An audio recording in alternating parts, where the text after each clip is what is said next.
Hi, so thanks for joining me again. My name is Monica, and I've made a couple of videos about my grief, and in the last one, I think it was I couldn't sleep. So, again, it's like, I don't know, let's see, 2:20 in the morning, and as usual, I can't sleep, so here I am. I think last time I mentioned that I was going to tell you what helps me through my grief. I've had a lot of grief in my life. I am just about I'm just about 30, so I'm like, I guess my late 20s. I'm in my late 20s, let's say. I've had a lot of loss in my life. A lot. I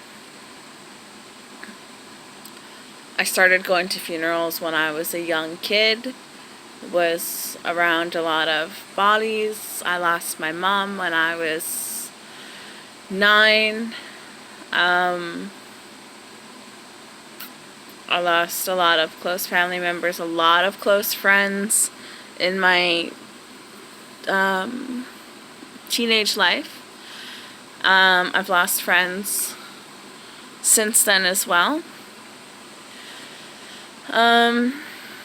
Lost as in they died. So I've had a lot of grief, and I find grief hits you different depending on who it is, where you were, how your life is at the time. So throughout the years, I have developed coping mechanisms. I did a lot of therapy in my life. So I didn't think that it was sinking in, and I was just kind of like sitting there zoning out for a while, like in my teens and maybe in my early 20s. Like the first couple of years I was still doing therapy, and then after I lost my son, I started going into like grief therapy. So my life, I thought it was just like kind of sitting there, and I didn't think it was coming in until I started using some of the coping mechanisms that I've learned. Thinking about it, I learned it in therapy. Yes, talking to a stranger is weird at the beginning, but talking about your grief and what you're feeling like, no matter what that is, it helps. It helps a lot of people in many different ways. Just to get it off your chest. Say it out loud. I started, I think, with talking to the person I lost. So I was, I guess, fortunate enough that I lived close enough to the gravesite that I would walk there after school, sit at the gravesite and talk to the person, tell them what I was feeling, how I was feeling. When I could, I would journal, write down these things, write down what I was thinking, what I would say to them. As I got older, the internet started coming in and becoming a more popular thing. So then, like, inboxing somebody, texting the number, inboxing them and emailing them things that you would say. Now when I I lost a few friends since I lost my son. I lost a few friends in my adulthood. So I still send them memes. I send them I love yous. I send them I was thinking of you today. This is the conversation that I imagined we would have over this topic. Or I'd say like, hey, I ran into this situation. This is what I can hear you saying to me, or whatever it is, whoever it is, I would message them and let them know that I was thinking about them. I know they will never see it, but it feels good to get it off my chest. It's better than journaling for me. Something that I have learned since I lost my son is giving grief its space. So I heard this term actually from a close person to me. And what it is I take all my son's things, all his close things, whatever I feel like, and I wrap myself in the blanket. This is his blanket. Sorry, today I'm holding my phone because I don't want to move the contraption that it usually sits on. So sorry that it's shaky, but thank you for staying. So back to my giving grief its space. So we're adults, we're busy. Unfortunately, when you grieve, life doesn't stop. Life doesn't stop to give you the space to grieve. Bills don't stop. Everybody goes on. People have to go back to work. You'll have to go back to work to pay the bills. You have to eat. So what I've learned to do is like schedule grief space. And for me, what that looks like is I take items that I feel I want to be close to, blankets, toys, my son's ashes, something that he gave me, a book, whatever it is, and give it its space. I'll turn on some sad songs, I'll turn on his cartoon, whatever it is to put me in that mind space where I start to feel the weight of the grief. And that's that tense feeling here in your chest, that's all the memories, that's the crying, that's the laughing, that's forcing myself to feel that. Because it needs to come out. Since I started doing this, I feel like I've had less breakdowns outside. I've had less high anxiety. I don't have the extreme panic attacks outside anymore, where I was having them. And that would look like my hands start sweating when I see something, when I hear something, when I smell something, depending on what it is. Sometimes I would pass out. I'd be walking down the street and it would just strike me and I'd feel like I can't move. I would try to do the 5 your senses. So what do you see? What do you hear? What do you smell? What do you feel? What's in your pocket? Whatever it is, to try ground yourself, ground your mind to the moment that you're in. So you're trying to distract yourself from whatever it is that's giving you anxiety. And a lot of the time, for me, it was seeing an ambulance close by to me, in my proximity, where I can, like, it might be like the car in front of me.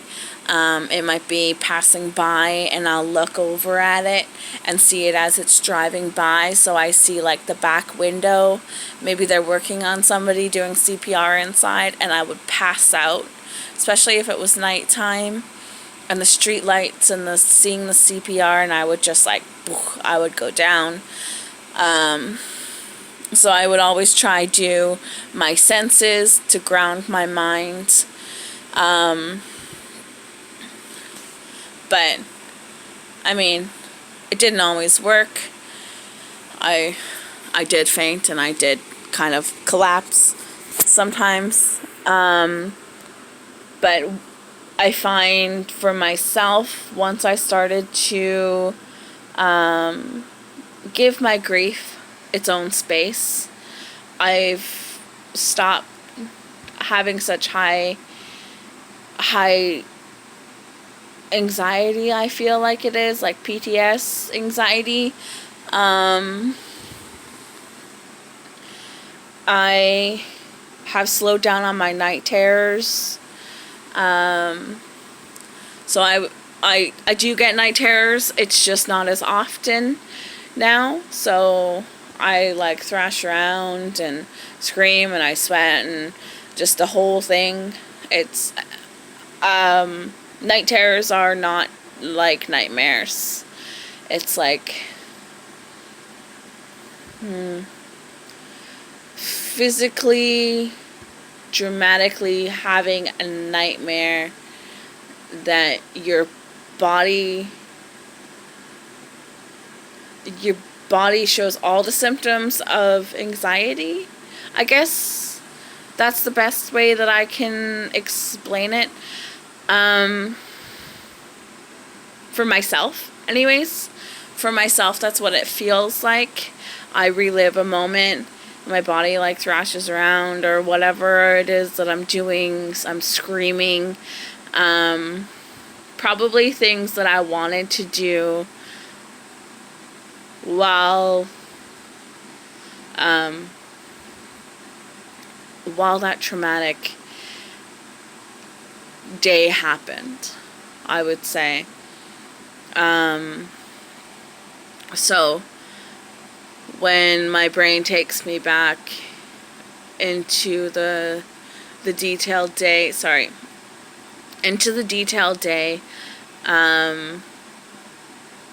my body, I feel like might react the way that I wanted to at the time, I guess. And then you wake up and you're tired and everything. So for me, giving grief its space it does a lot. It helps me quite a lot. A lot of meditating. So I have a very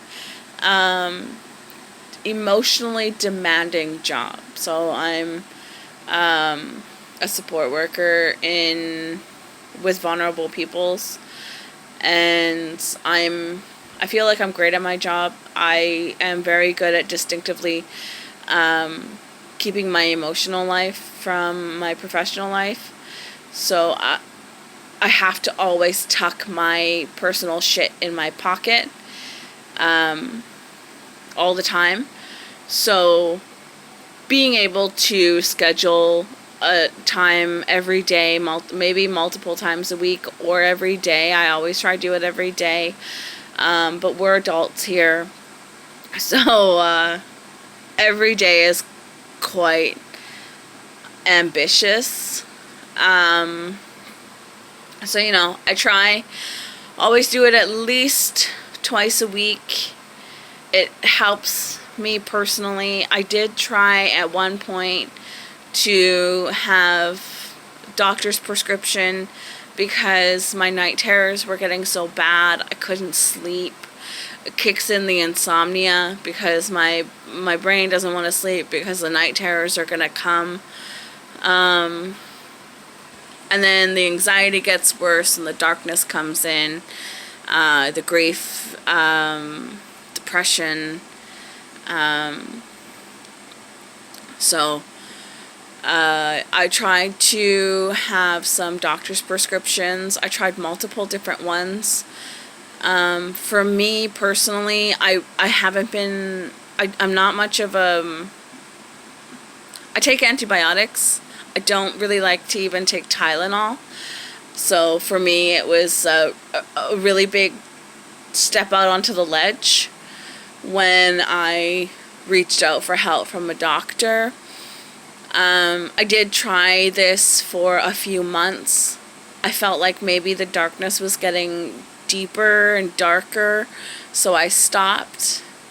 And that's when I heard this person that's close to me, and she used the term giving grief its space. And when she said that, I honestly, I stopped listening to whatever it was she was saying because I started picturing what that would look like to me. For her, it was something different. For me, it's taking, like I said, it's taking all the things that are closer to me. And I thought, what a great idea. Because I spend a lot of the time putting it in my pocket to deal with life, and how long can it stay there for, right? How long are you going to let it sit there for? So for me, that seemed to work, but coming off of the medication was a little bit hard because, again, with the night terrors and the anxiety and everything, it got really bad there for a while. And this is just, of course, what worked for me. I know that the medication that I was on, I know that it's helped many people before, and I'm sure it will help many people after. It just wasn't for me personally. I tried to do, like marijuana. I went to go see a doctor about that, and we tried different strains. It's just not for me as well. It's never been a good thing for me. I was just like, at this point, the marijuana and the doctor and the prescriptions, they were a desperate thing for me. I couldn't sleep. I couldn't focus. I couldn't do much or help much while I was tucking the grief away. I mean, all you can do is trial and error through this. Everything is different for everybody. Again, I just want to throw this out there because I feel like I should probably say that at the beginning of my videos. I'm not a professional grief therapist. I'm not a therapist at all. I'm just somebody who has had a lot of grief in my life and has recently, I guess, lost my only son. And when I went looking for resources and somebody to tell me that I'm not alone, somebody real, not a book, not a club, I couldn't find it. And I thought, like, somebody needs to do that. That needs to happen. Whatever it is you're feeling, the darkness, the confusion, the cloudiness, the uncertainty, the darkness is just, grief can get dark, and it can get lonely, and it can become isolating. And surround yourself with people who love you and care for you. It sounds like a cliche, but those people who truly, truly care for you will sit with you in silence, will hold you, will give you your space with still being in the same room. These are things that I found also help me when I didn't want to talk, about it. But I was scared to be alone because the darkness takes over, and I just couldn't be alone. It was nice to have those people come over and just hang out, watch a movie, listen to music. I had a lot of people come over. Well, not a lot of people, but a few of my friends would come over and we'd watch movies. Sometimes I'd have a friend come over and help me clean my house.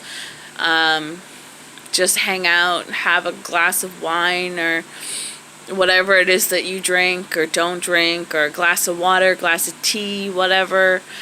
No judgments, no expectations, just you and a friend and whatever it is that you need. within reason, of course. Those people, your people, have them around, is really helpful. What else have I done? I journaled. I once read a meme on a grief site. It was a grief Facebook page, actually. And it said, "You will never be as close to their memory as you are today. You will never be as close to his memory as you are today." That hit me. Whew, that hit me somewhere special. Because at the time I was working with this, I guess I was working with this client who had an incident and caused memory loss, and it started making me think of memory loss that runs through the bloodline. And I don't know my family well enough, but I've definitely seen it in my life and in my line of work, where when you get older, you just start forgetting things and feeling like parts of a movie are your life, and information gets mixed up. And this is what that quote started to bring up in my mind when I read it. So right away, I took a book that was his guest sign-in book for his celebration of life, and after everybody's notes, because it was like a little diary kind of notebook that we got for that, and I started writing down memories, every memory that would pop into my mind, and I would print little pictures and put them beside it and say, like, this is what that memory was and this is what that memory was. Say, like, the day that we were walking down Commercial Drive and he had wanted to go down to the left side and up to Victoria, and we ran into this arts and crafts thing that was randomly happening on the sidewalk, and he created a dream catcher and hung it in a tree. Write it down, took a picture, printed a picture, put it in my notebook, and then it would go from there to, like, the day that he was born, to the day that I took him home in the NICU, to, like, random, like, not from the day of his birth to the day that he died, but just random memories that would come through my mind. I would write them down as they came. This is another good way, I think, to give grief its space as well. Another good grief processing to process what's happening, but it's also to I guess document their life. For me it was so, I don't know, I don't think I've actually really thought of it. I want to remember what happened and how it happened forever. I have actually put away storybooks that I wrote down. So, like, just there's, like, they almost look like short stories in notebooks that I've placed into like a bank vault. And one day when I'm older, and let's say 35 years from now, and I'll be 57, and I forget about that dream catcher, and I forget how we got there, and I'm looking at a dream catcher, and I'm 57, and my mind is going a little bit. And I'm crying because this happens. People get older and their memory goes, and I just feel like, oh my goodness, I'm so sorry. I don't want him to be forgotten. And it's the scariest thing to think that people are just gonna, time is gonna go on and he's just gonna be forgotten. So I write his stories because you're never as close to his memory as you are today. It's never going to be as clear as it is today. That I found that on a Facebook group page. Another nice thing to do is to find a very specific thing for you. There are grief group pages out there that exist.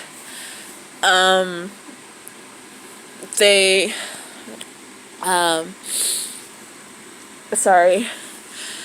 I'm sorry. So, the social media grief sites are fantastic to join. The groups, the private groups, if you can find them, no matter what social media it is, because it doesn't matter what time it is, wherever you are. If you make a post and reach out to somebody, whatever it is that you're feeling, you can just say like, hey, today was a really fucked up day and this came across my mind. Do you ever feel that way? Or do you ever think like that? If you can find a specific group, you'll realize how not alone you are.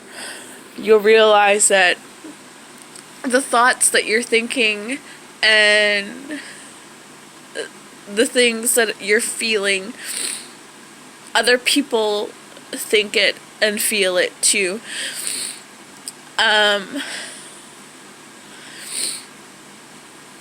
Probably another one of the best decisions that I made, because I lost my only son.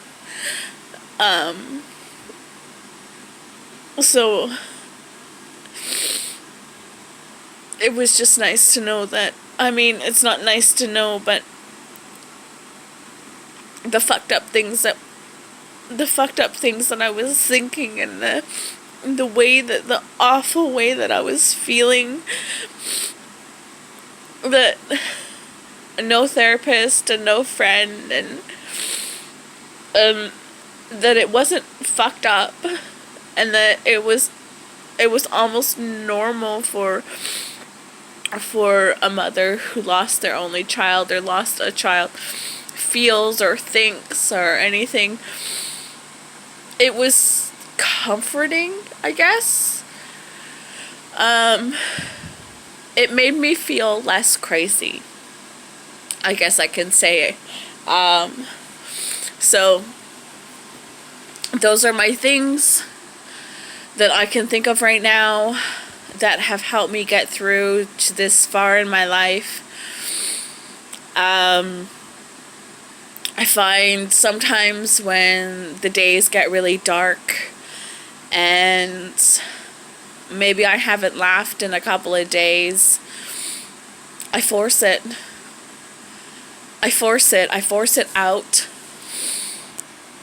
I force myself, I make myself find something that's beautiful. My son was that way. He could be really sick, and he would wake up and he would do something silly, and he would laugh, and he would play with his nurses and play with his toys and just be a kid. So I do that. I wake up and I find something that used to make me happy, and I smile and I force it. 'Cause sometimes that's what has to happen. it puts a whole new meaning to fake it till you make it. Because if you stay in the darkness, if I stay in the darkness, I will get stuck. And that won't be good for anybody, especially not myself. So that is I started this video with the intent of trying not to cry, because I feel like I've cried in all of my videos, but this is a grief site, so thank you for watching. My battery is about to die, and I'm about 30 minutes into the video. Thank you for watching, and I will post another video when I post another video. Take care and be safe.